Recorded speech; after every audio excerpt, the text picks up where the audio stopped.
Hey nerds, Farmer Jesse here. Welcome to Growers Daily, your daily dose of ecological farming insight. It is Thursday, September the 18th, 2025, and today we're talking about crop rotations in a small garden, whether you can compost the plant that makes ricin, the poison, and lettuce diseases. So let's do it. Just realized I hadn't ever said the word ricin out loud, which is probably a good thing.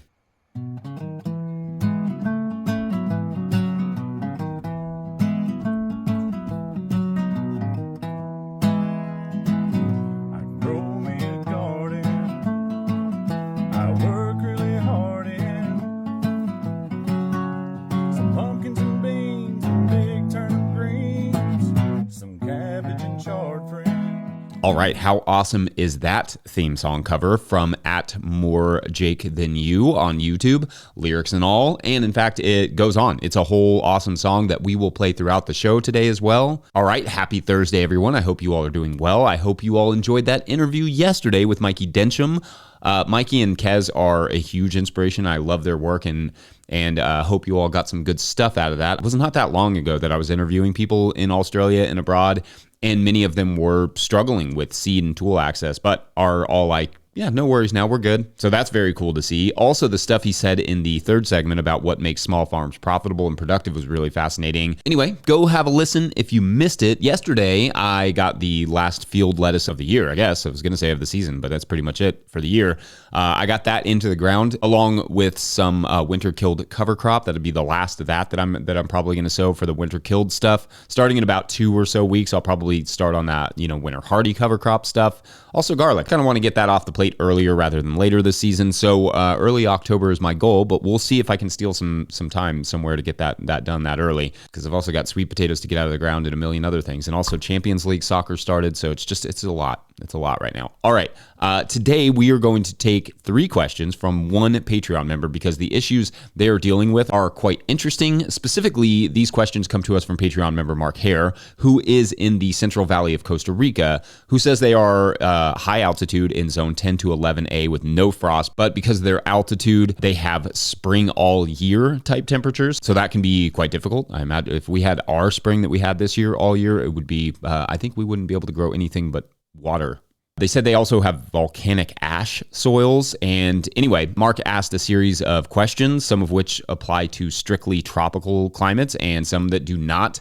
I'm going to pick 3 for today and maybe come back to some of the others later because they require a bit more research. But first, let's start with this one from Mark. Quote, Ricinus communis, or castor bean plant. It grows as a weed here. In the last year, we had a student from Switzerland working who scared me away from incorporating our communis plants into compost. She had learned that the ricinus is in the whole plant and can be hazardous for people even just to handle it. I have worked around the plant for 20 years or more and never knew it was that hazardous. Was our student right? End quote. Okay, so there is a well-known poison derived from castor beans called ricin. This plant has also been used throughout history as a medicine for certain ailments in well-prepared small doses, of course. Please do not ever ingest a castor bean. The stalks and foliage of the castor plant can cause rashes and irritation on the skin of certain individuals. So especially if you've never worked around it before, it's something you should be cautious in handling just to avoid any sort of that irritation. I dug around for quite a bit and could not find anything that suggests you can't compost the foliage, though. Obviously, wear gloves when handling the foliage and then later the compost if you are severely allergic, at least just to be safe. As for the beans, I'm not going to for liability reasons, but also because not everyone adequately composts. Say it's 100% safe to put it in compost, but I can't find any research that suggests it's going to be a problem either. Again, though, composting is a very specific process involving heating and curing to render the seeds no longer viable. Just proceed smartly. And again, if you're sensitive to something like that, wear gloves. Now, one thing I will say about the castor plant is that it is an incredible bioaccumulator. In fact, if you are dealing with contaminated soils, this might be your wingman of a crop. That said, you might not want to employ plants you use to bioaccumulate something like, say, lead and remediate your soil. You may not want to use that in your compost out of fear of having that lead concentrated in the compost and then put back onto your garden. but that's a hyper-specific example that you're probably not dealing with. Generally, I don't see any issues with castor beans in the compost. Just be smart about it. Make sure the compost reaches the appropriate temperatures and goes through a proper curing stage. Maybe if you are extra sensitive to the foliage, don't use said compost or foliar sprays just to be on the safe side. I don't think it would be a problem, but also I don't want to get you sick. And of course, if you are remediating soils or your soils where it grew are contaminated with some sort of heavy metal or something, avoid using any sort of foliage from that around food crops. Again, more than anything, no matter what plant you're using to compost, just do the composting process correctly, and none of this should be an issue. Anyway, I hope that answers the questions, at least somewhat. Next, we're going to take a quick break, and when we come back, we'll talk about crop rotations in a small garden. BRB. Grow me a garden, the seeds that I'm starting, one day will be large if I transplant large to the garden. And if you think about a thing, nothing around that's better for you to do, well, sure, your back will be hurting and then it's probably dirty, but you'll have you some food. Farmer Claire Coleman here from the Winter Growers Podcast. Did you know that I also founded Real Farmer Care, a nonprofit that supports farmer well-being? From my own experiences farming, I knew firsthand that this type of support was missing from ag, so I decided to do something about it. As of today, there are over 500 farmer recipients of a $100 self-care award, with more applying daily. If you'd like to help, each $100 donated supports one new farmer. Visit realfarmercare.com to donate and learn more. Again, that's realfarmercare.com. All right, if you, the listener or viewer, are enjoying this podcast, getting even a small amount of value from it, consider supporting our work over at patreon.com/no-till-growers. I will try to get to questions from everywhere that questions come in, but I will always get to your Patreon questions. Now, today's second Patreon question comes to us from Patreon member Mark Hare. Again, sticking with our tropical theme here, Mark asks, quote, crop rotations. I pretty much know what you're going to say, Jesse. Better to keep rotations long, but how do I do that in a small garden when we have limited things we can produce for 6 months of the year? In the rainy season, we can grow fairly reliably lettuce, green beans, green onions, garlic, chives, Japanese mustard, Mizuna, red and green, kale, and cover crops. Since the mandala is divided into 4 quadrants, I was thinking I could assign 1 or 2 plant families to each quadrant containing a set of 3 beds, and then rotate the plant families from quadrant to quadrant for a 4-year rotation. But the rainy season kind of kicks my butt here with only lettuce family, mustard family, bean family, and onion family, especially because Mizuna and kale are not very popular, end quote. All right, so good question here. And indeed, a lot of folks struggle with crop rotation on a small scale. But the interesting thing is that larger farms struggle with crop rotation as well, to some extent, because some crops are just more popular than others and you don't need as much space for some of the others. So I honestly think your approach is fine here as described, but maybe you could look at some other crop families and see if you can get anything else to work in that rainy season. Maybe it's something like Swiss chard or beets, though I don't know how those would fare in your climate. Maybe it's something like fennel you could add in there with the kale and Mizuna, just so you have something else in that space that might not be as popular at the market, but could utilize that space well and be a little bit of a diversity in the rotation. What about cilantro and or dill? Get some herbs, kind of thrown in there to break it up a little bit. For me, if there is a crop like Mizuna or kale that works well but doesn't sell, I just honestly find something else. Maybe I'll grow enough for us to eat, but I'm not going to bother too much beyond that. We kill it on a few crops like that we can't sell. So instead of forcing the issue, I just work on getting better at growing something else or, just grow enough for ourselves and then grow more of what I can sell. Crop rotation wise, I think grouping those crops together and rotating them is a good approach, especially there where the pest predation has no cold spell to really break it up. Of course, with shallow rooted, less disease prone crops like the lettuces, you probably don't have to be on a 4-year rotation. Taking 1 year off in between is probably plenty. We sometimes don't even give a bed much more than, like half a year off of lettuce.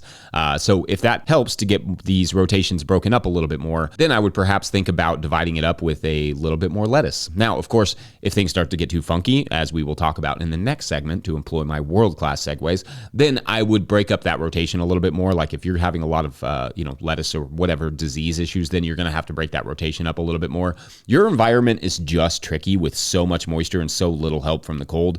But with those temps should also come a greater abundance of good guy microbes and etc. as well. So hopefully you are also involving flowers and such around the property as well to keep beneficials equally happy. I know from previous conversations you're employing marigolds. Maybe there's something else you could throw in there. I also think, and this is just what I would do thinking about this climate and the rain, spacing is going to be key for you in general. You may want to expand your spacing a little bit through the rainy season to avoid foliar diseases from too much density in the planting itself. Not sure if I have a lot more to say on that. I do like the groupings. I like the idea of adding a little bit more spacing and another crop family if possible, or at least a different type of brassica that is more preferred in that area. So you all, the listeners, let me know your thoughts. Up next, let's talk about some lettuce diseases to be on the lookout for.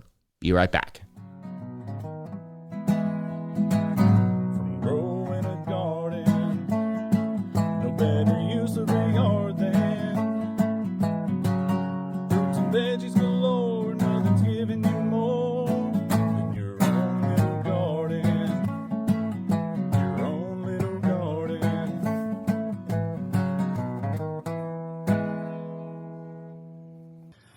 What we're looking at here is a little stretch of land that I have had under greenhouse plastic for over 3 months now. And this is quackgrass, and it seems to not care too much, maybe a little bit, but not much about that plastic.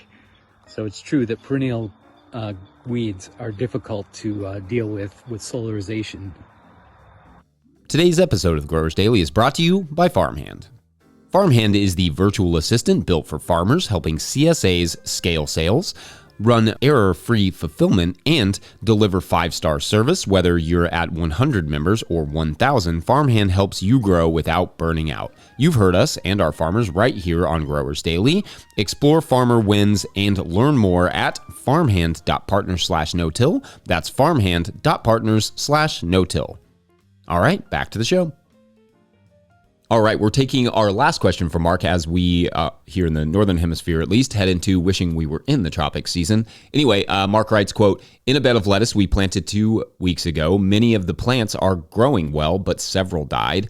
When I pulled up the plant, the base of the stem was rotted. I dug around to look for white grubs, but I found only one plant with an associated grub. The stem base had a gnawed look rather than being mushy rotten. Again, could it be one of our not-so-friendly nematodes, bacteria, fungus? We are in a lull in the rainy season right now, so sunlight has been quite good, with moisture consistent but not excessive," end quote. All right, so first, it's good when identifying a pest or disease in general to take some simple observations like Mark did here. See some rot, check the stems for something eating it. That's a good place to start. Now, when the base of the lettuce plant rots, it's typically a fungal disease, but not always. It could also be something bacterial, and there will certainly be issues in the tropics that we don't have here. Typically, though, lettuce drop, rotting at the base that will eventually, cause the whole plant to go wah wah, is primarily caused by fungi Sclerotinia sclerotorum or Sclerotinia minor. These spread pretty fast and can be quite devastating, and more often than not, lettuce drop occurs in situations with excess moisture and poor airflow. Thus, the recommendations on spacing in the last segment. Fusarium could be a problem too, as it is a growing problem in Florida and other tropical areas for lettuce. It also looks similar to Sclerotinia. If it's super mushy, it could be something like soft rot, which is caused by a bacterium rather than a fungus. Not knowing exactly what the plants looked like, I wouldn't be able to identify your issue from here, but my guess is still fungal with all that rain and moisture. Not that aphids or root aphids or nematodes or etc.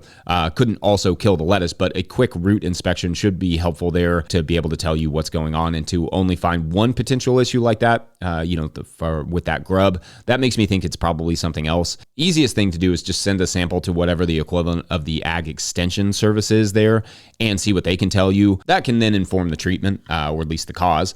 But in your case, if you're rotating, and then that rotation should help a lot. Make sure also to pull those rotten plants to not allow for any possible sporulation and spread of the disease, meaning you want to catch it as early as possible to stamp it out.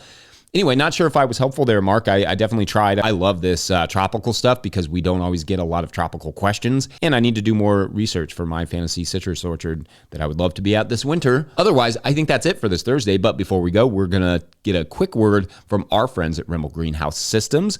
Whether you're growing tomatoes for market or flowers in the spring or vegetables for your family, growing in a high tunnel protected from the weather provides the right environment for a harvest you can count on. Probably would help a lot in the tropics, actually. Rimmel greenhouses are strong, durable, and easy to assemble, offering the quality you need to grow productively year-round. The team of experts at Rimmel Greenhouse Systems will be your trusted partners to ensure you get exceptional value from your greenhouse or high tunnel investment. Visit Rimmel.com today to get growing. Don't forget, No Till Growers is now officially a nonprofit 501c3, so donations are tax deductible and greatly appreciated. Our role is just to keep this information free and open to the public, and those donations help us do that. And they give you a tax break at the end of the season. So win-win. Please make sure to like and subscribe and or follow wherever you're getting this podcast. That's an easy way to help us out. Enormous thank you to all of our show sponsors. And if you'd ever like to sponsor the show, you can reach out to Farmer Michelle at notillgrowers.com. Huge shouts to Willie Breeding for the theme music and Mike Hilbert for the production help and editing. And to at More Jake Than You, not to be confused with Less Than Jake, I think very specifically, for the theme song cover. Also, shouts to Epidemic Sound for the background music that you can hear. Pick up a hat like this one or a copy of my book, The Living Soil Handbook, to support our work. You can do that at notillgrowers.com. Also, big thank you to everyone at patreon.com/notillgrowers, where at a certain level, or if you just bump up from one level to another, or you sign up in the month of September, you get a shout out on the show. So big shout outs today to Patrick O'Connor. All right, so thanks, Patrick. Now, today we're going to continue on as our referee, Daisy, goes to investigate where her coach nemesis, Rusty, has gone to. She goes by Rusty's house, knocks, no one's there. She goes by Rusty's work, no one has seen him there either. And the boss tells her if she finds him to tell him he's in trouble because he's been missing several days of work. Anyway, she even goes to his favorite bar where she ran into him one night and he started crying and apologizing because he's that type of drunk. And they hadn't seen him there either. The police were now involved, so she didn't want to, step on any toes, and so she decided to give up. But on her drive home, she sees someone that looks like Rusty, younger, eerily similar though. She notices him because he looks bewildered, confused. So she stops about 100 feet after passing him, steps out of her car and calls out, "Rusty!" Then the young man turns around, looks at her sideways and says, "Do I know you?" And that is for tomorrow on Out of Bounds, the offside rule. I'm just really stretching with these soccer names. Anyway, thanks for watching and or listening. We will see you tomorrow. Bye.